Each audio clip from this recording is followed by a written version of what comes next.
Selamat siang Ibu. Perkenalkan, nama saya Agnes Monica Trike. Di sini saya sebagai mahasiswa program studi D3 Gizi Poltekkes Kemenkes Kupang. Pada kesempatan kali ini, saya akan melakukan simulasi asupan gizi yang meliputi screening, asesmen gizi dan konseling gizi. Sebelumnya boleh tahu nama Ibu siapa? Ibu Linda. Baik, Ibu Linda.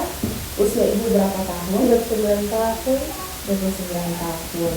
Baik Ibu, saya akan menanyakan beberapa hal mengenai kondisi kesehatan, kebiasaan makan, serta aktivitas fisik Ibu. Apakah Ibu bersedia? Ya, bersedia. Baik Ibu.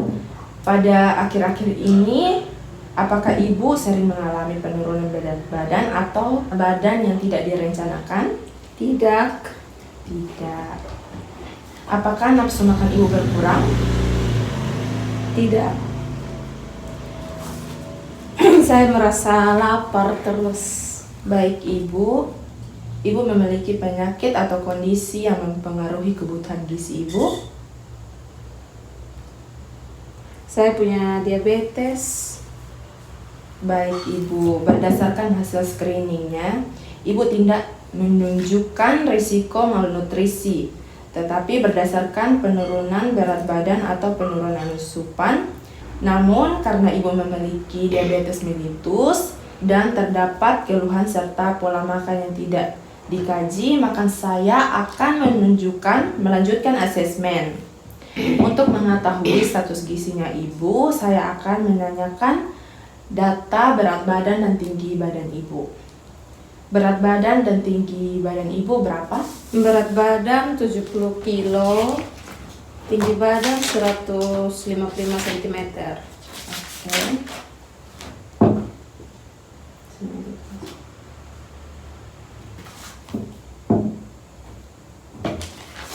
Baik Ibu, berdasarkan hasil perhitungan IMT yang sudah saya lakukan, didapati 29,1 kg per meter kuadrat, yang artinya status gizi Ibu obesitas. Apakah Ibu memiliki hasil pemeriksaan lab terakhir? Ada Ibu, ini. Boleh saya minta? Oke.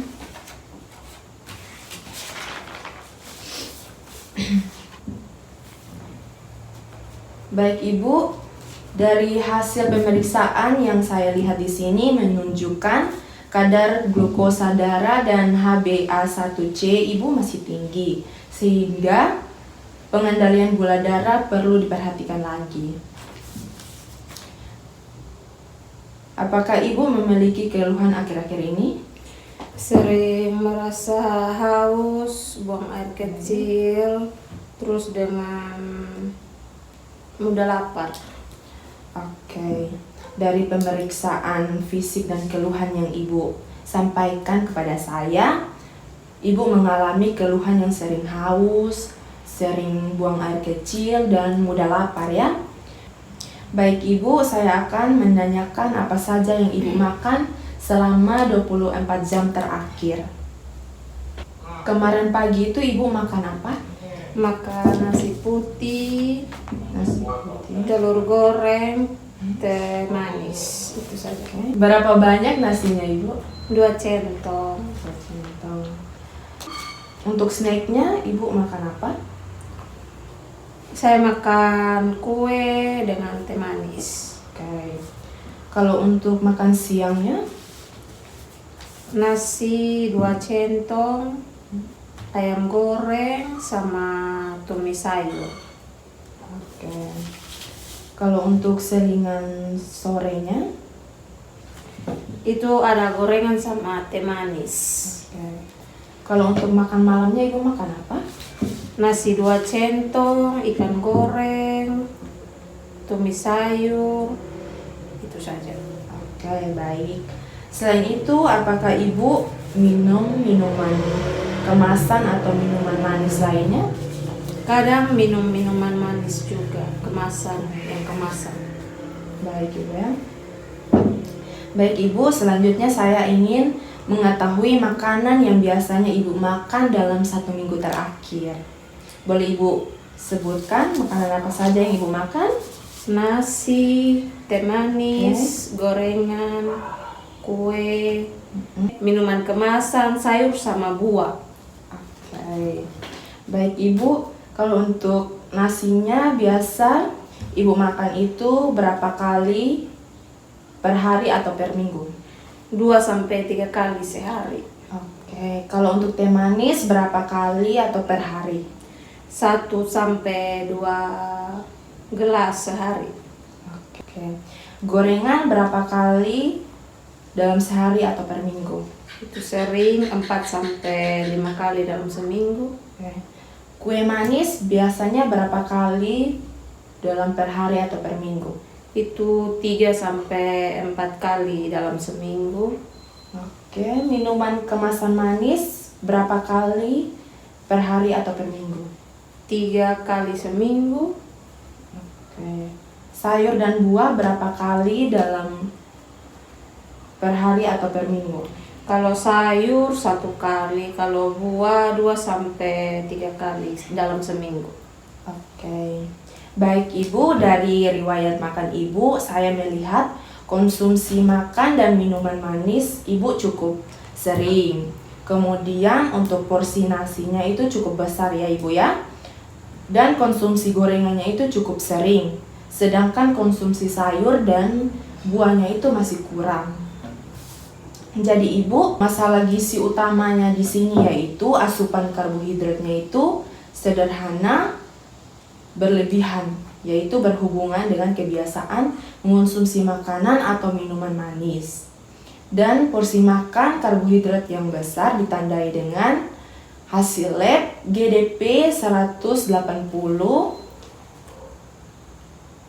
mg per desiliter, GD 2 jam PP 250 mg per desiliter, HbA 1C 8,5% serta konsumsi teh manis 1-2 kali per hari.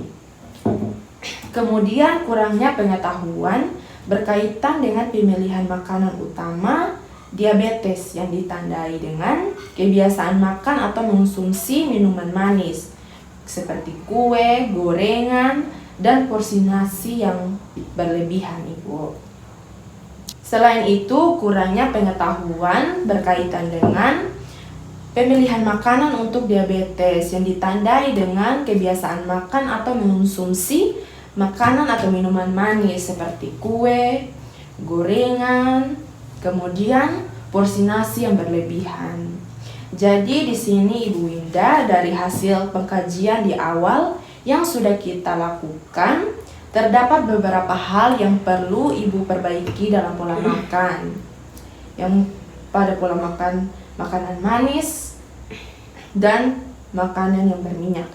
Kemudian di sini juga saya akan memberikan menu sehari untuk Ibu Winda yang bisa nantinya Ibu contoh di rumah.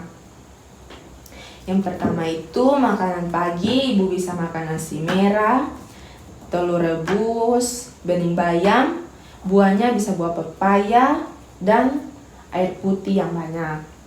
Kemudian untuk snacknya itu Ibu bisa makan buah apel.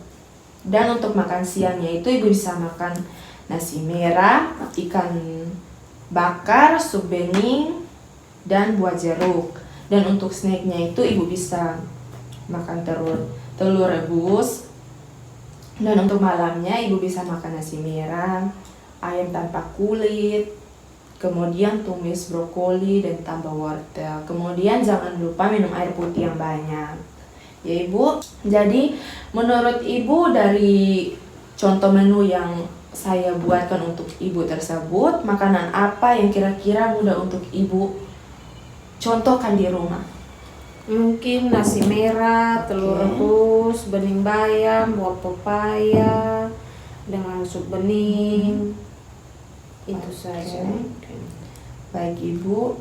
Jadi di sini juga Ibu tidak harus menghindari semua makanan, tetapi yang perlu Ibu hindari di sini yaitu makanan yang mengandung gulanya tinggi, yang dapat menyebabkan diabetesnya Ibu itu semakin naik. Jadi pola makan Ibu harus dijaga juga. Dan di sini juga ada makanan yang bisa ibu hindari, yang saya akan kasih tahu untuk ibu, yaitu teh manis bisa ibu kurangi dengan minum air putih yang banyak, kemudian minuman kemasan yang manis, kue donat dan gorengan. Selain itu, ibu bisa ganti dengan sayuran, buah-buahan, ikan, tahu, dan tempe, dan air putih yang banyak. Selain aturan makan dan aktivitas fisik juga harus penting ya ibu ya. Seperti olahraga ringan di rumah, tidak perlu yang jauh-jauh, ibu bisa berjalan kaki di depan kompleks juga, seperti itu ibu. Baik ibu, dari beberapa perubahan tadi, apakah ibu bersedia mulai mengurangi teh manis dan menggantinya dengan air putih? Ya, saya bersedia.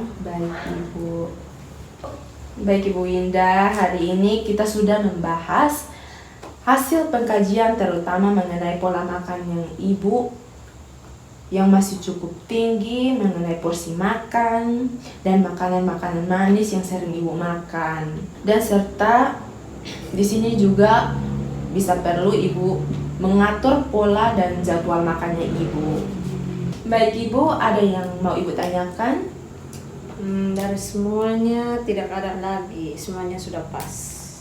Baik ibu, terima kasih atas waktu dan kerjasamanya. Semoga perubahan kecil ini bisa dapat merubah dan membantu ibu untuk mengontrol gula darahnya ibu semakin membaik.